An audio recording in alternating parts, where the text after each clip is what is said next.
প্রিয় ছাত্রছাত্রীরা, আজকে আমি তোমাদের কেভির মাধ্যমে ক্লাস 8-এর পরিবেশ বিজ্ঞানের যে সমস্ত প্রশ্নগুলো দেওয়া আছে প্রথম পর্যায়ক্রমিক মূল্যায়নের জন্য 2025 সালের রায়মার্টিন প্রশ্নবিচিত্রাতে স্কুল নম্বর 9 নম্বর স্কুলের যে সমস্ত প্রশ্নগুলো আছে পেজ নম্বর 205-এর সমস্ত প্রশ্নের উত্তর আমরা আলোচনা করবো আজকে এই ভিডিওর মাধ্যমে। তোমার ভিডিওটা শুরু থেকে শেষ অবশ্যই দেখবে। আর চ্যানেল যদি নতুন হয় অবশ্যই তোমার চ্যানেলটাকে সাবস্ক্রাইব করে রাখবে পরবর্তী যে স্কুলগুলো আছে সেগুলো প্রশ্ন উত্তর পাওয়ার জন্য। এবং এর আগে যে স্কুলগুলো ছিল সেগুলোর প্রশ্ন উত্তর আমরা আলোচনা করে দিয়েছি, তোমরা প্লেলিস্ট থেকে সেগুলো পেয়ে যাবে। অবশ্যই সেই প্রশ্ন উত্তরগুলো তোমরা সেখান থেকে দেখে নিও। আর আজকে আমরা 9 নম্বর প্রশ্ন উত্তরগুলো আলোচনা করবো 9 নম্বর স্কুলের। তো দেখো এখানে এর দাগে যে 9 নম্বর স্কুল সেটা ফিজিক্যাল সায়েন্সের প্রশ্ন দেওয়া হচ্ছে। তো এই প্রশ্ন উত্তরগুলোর যে পিডিএফ তোমরা পরবর্তীতে আমাদের টেলিগ্রাম চ্যানেল থেকে পেয়ে যাবে। ডিসক্রিপশনে আমাদের টেলিগ্রাম চ্যানেলের লিঙ্ক আছে, সেখান থেকে যুক্ত হতে পারবে। তো প্রথমে সঠিক উত্তরটি নির্বাচন করো একের দাগে যে কোনো চারটি। প্রথম প্রশ্ন কী বলা আছে একের দাগের একের, সেটা হচ্ছে কোনো বস্তুর উপর প্রযুক্ত বলের প্রভাব পরিমাপ জানার জন্য বস্তুটির ত্বরণ মাপতে হয়। এরপরের প্রশ্ন, তরলের ঘনত্ব বাড়লে প্লবতার মান কী হয়? বাড়ে। এরপরে একটি বাদামি বর্ণের গ্যাস সেটা কোনটা? সেটা হলো নাইট্রোজেন ডাই অক্সাইড। এরপরে প্রশ্ন, প্লবতার একক কী? সেটা হলো কি? নিউটন। এরপরে আছে পদার্থ কোন ক্ষেত্রে কম সক্রিয় ধাতুর অদক্ষেপ পড়বে? সেটা হলো কপার সালফেট দ্রবণে জিঙ্ক যোগ করলে। এরপরে শূন্যস্থান পূরণ করো। প্রথম প্রশ্ন, 206 ভর সংখ্যা এবং 82 হলো পারমাণবিক সংখ্যা পিবি। পরমাণুতে ইলেকট্রন সংখ্যা কত? ইলেকট্রন সংখ্যা হচ্ছে 82টি বা 82টি। 3 কেজি ভরের বস্তুকে পৃথিবী যে পরিমাণ বল দ্বারা আকর্ষণ করে তার মান কত হবে? তাহলে এই যে তিন কেজি অর্থাৎ 9.8কে 3 দিয়ে গুণ করতে হবে তোমাদের। তাহলে 3 8 24 4 হাতে 2 3 9 27 আর 2 29 অর্থাৎ 29.4 নিউটন বল দিয়ে তাকে আকর্ষণ করে। এরপরের প্রশ্ন 3 দাগের প্রশ্ন, একটি বাক্যে উত্তর দাও। প্রথম প্রশ্ন কী আছে? স্বাভাবিক অবস্থায় বায়ুর চাপ কত উঁচু পারদস্তম্ভে চাপের সমান? তাহলে সেটা হবে তোমাদের এটা হলো 76 সেন্টিমিটার। 76 সেন্টিমিটার উঁচু পারদস্তম্ভে চাপের সমান। অ্যামোনিয়াম সালফেট জলীয় দ্রবণে কোন কোন আয়ন উৎপন্ন করে? লিখবে NH4 প্লাস ও SO4 মাইনাস আয়ন উৎপন্ন করে। এরপরে প্রশ্ন, একটি ক্ষারীয় অক্সাইডের উদাহরণ দাও। একটি ক্ষারীয় অক্সাইডের উদাহরণ কি? একটি ক্ষারীয় অক্সাইডের উদাহরণ তোমরা দেবে Na2O। সময় বাড়ার সঙ্গে সঙ্গে অবাধে পতনশীল বস্তুর বেগের কিরূপ পরিবর্তন হয়? লেখো। তাহলে রৈখিকভাবে বৃদ্ধি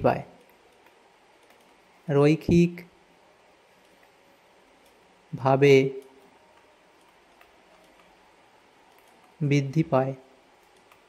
এরপরে আছে কি? বল পরিমাপক যন্ত্রের নাম কি? তাহলে স্প্রিং, এটা বল পরিমাপক যন্ত্রের নাম হলো কি? তো এখানে তোমরা কি লিখবে? ফোর্স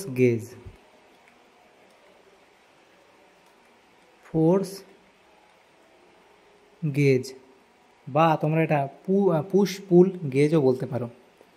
এরপরে Cl থেকে Cl মাইনাস কীভাবে তৈরি হয়? তাহলে Cl থেকে Cl মাইনাস কীভাবে তৈরি হয়?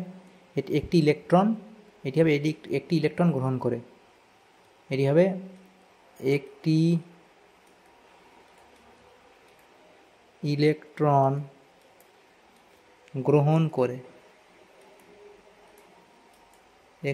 গ্রহণ করে Cl থেকে Cl মাইনাস তৈরি হয়।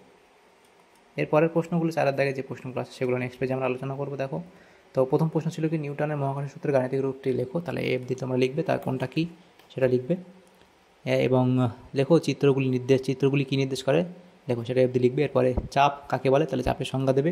তারপরে যে প্রশ্ন সেটা আছে কি? সেটা বলা আছে একটি গামলায় 5 কেজি জল আছে। গামলার মেঝের ক্ষেত্রফল 0.2 বর্গমিটার। গামলার তলদেশের ওপর জলের চাপ কত? সেটা তোমাদের নির্ণয় করতে বলা হয়। দেখো, তাহলে এখানে আমরা এই অঙ্কটা তোমাদের এখানে আমি করে দিই। তো এটা দেখো, এখানে তোমরা কী করে করবে অঙ্কটা? দেখো, জলের ভর, গামলার 5 কেজি জল আছে, অর্থাৎ জলের ভর কত? 5 কেজি, এটা হলো। তাহলে ক্ষেত্রফল কত দেওয়া আছে? গামলার মেঝের ক্ষেত্রফল সেটা 0.2 মিটার স্কোয়ার অর্থাৎ বর্গমিটার। আর মহাকর্ষ ত্বরণ আমরা জানি কত? সেটা হচ্ছে 9.8, সেটা হচ্ছে জি এর মান। মহাকর্ষ ত্বরণ জি এর মান 9.8 মিটার পার সেকেন্ড স্কোয়ার। তাহলে আমরা এখানে কী বার করব? এর কত চাপ বার করব, অর্থাৎ কত চাপ বার করব। তাহলে এই চাপ আমরা কী করে বার করবো, দেখো আমরা আগে এখানে কত বল সেটা বার করব, বল নির্ণয় করব। অতএব বল কত, অর্থাৎ ফোর্স, সেটা হচ্ছে কি মাস অর্থাৎ ভর into acceleration due to gravity, অর্থাৎ ভর ইন্টু সেটা হবে ত্বরণ, অর্থাৎ জি এর মান। তাহলে ভর কত 5 কেজি ইন্টু ত্বরণ কত 9.8, তাহলে সেটা আমাদের কত হবে 49 নিউটন হবে ফোর্স। তাহলে বলের মান হবে কত 49 এটা। এবার দেখো তাহলে এখানে আমরা তারপরে কী লিখবো, তাহলে আমাদের কী বার করতে চাপ, জলের উপর তাপ।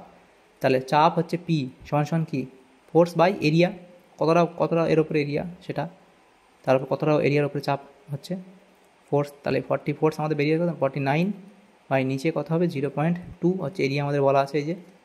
তাহলে সেটা ভাগ করলে আমাদের কত হবে, এটা হবে 245 পি এত পাস্কাল। তাহলে আমাদের উত্তর হবে কত 245 পাস্কাল। দেখো ওই 49কে 0.2 দিয়ে ভাগ করলে এটাই হবে, কারণ এই পয়েন্ট তুলে দিলে উপরে 10 দিয়ে গুণ হবে। তাহলে 490কে অর্ধেক 245, তাহলে এত পাস্কাল।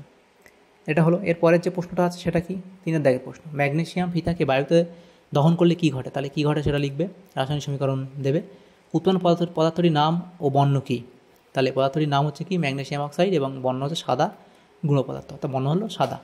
এরপরে প্রশ্ন লঘু H2SO4 দিয়ে কীভাবে তুমি লোহার গুঁড়ো ও ফেরাস সালফাইডের মধ্যে পার্থক্য নির্ণয় করবে, সমীকরণ সহ লেখো, এখানে করে দেওয়া হচ্ছে তোমরা লিখে নিও। এরপরে 5 দাগের গাণিতিক রূপ সহ কুলম্বের সূত্রটি লেখো। তাহলে কুলম্বের সূত্র লিখবে, তার গাণিতিক রূপ লিখবে, কোনটা কী সেটা তোমরা লিখে দেবে। এরপরে দেখো লাইফ সায়েন্সের যে প্রশ্নগুলো ছিল সেটা হচ্ছে 1 দাগের প্রশ্ন, সঠিক উত্তর নির্বাচন করে বাক্যটি সম্পূর্ণ করে লেখো। তাহলে প্রথম প্রশ্ন কি, চোখের রেটিনায় উজ্জ্বল আলো ও বর্ণ শোষণে সক্ষম সেটা হলো কোন কোষ, অপশান এ। এরপরে প্রশ্ন, দেহের বর্জ্যকে মূত্রের মাধ্যমে দেহ থেকে বের করে সেটা হচ্ছে কি বৃক্ক বা কিডনি। এরপরে প্রশ্ন তাহলে বৃক্ক এ। এরপরে প্রশ্ন, যে কোষীয় অঙ্গাণু প্রোটিন তৈরি করতে সাহায্য করে সেটি হলো কি, সেটি হলো রাইবোজোম, অপশান ডি। এরপর 2 দাগে শূন্যস্থান পূরণ করো। প্রথম প্রশ্ন, দেহের বাইরের ও ভেতরের পরিবেশের মধ্যে সমন্বয় সাধক করা ড্যাশ কলার কাজ। তাহলে সেটা হচ্ছে কি আবরণী কলার কাজ, আবরণী কলার কাজ। এরপরে প্রশ্ন, মিল খুঁজে উত্তর লেখো। মাইটোকন্ড্রিয়ার সাথে ক্রিস্টির মিল আছে এবং ক্লোরোপ্লাস্টের সাথে কোনটা মিলবে, ক্লোরোপ্লাস্টের সাথে মিলবে কি গ্রানা। তাহলে এটা হলো এর গ্রানা। এবং এর পরে যে প্রশ্নটা গ্রানা হলো এটা, তারপরে যে প্রশ্নগুলো আছে সেটা কী বলা হয়েছে দেখো 3 দাগের প্রশ্ন, সেটা হচ্ছে কি রক্তের কোন কোষীয় উপাদানটি জীবাণু ধ্বংস করতে সাহায্য করে। তাহলে লিখবি শ্বেত রক্তকণিকা।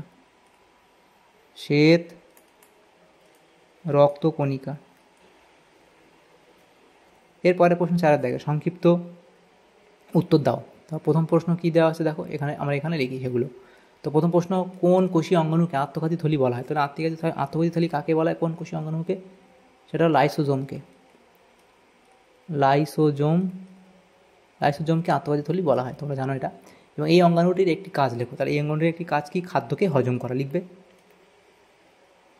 খাদ্যকে হজম করা, এর একটা কাজ তোমরা লিখে দেবে।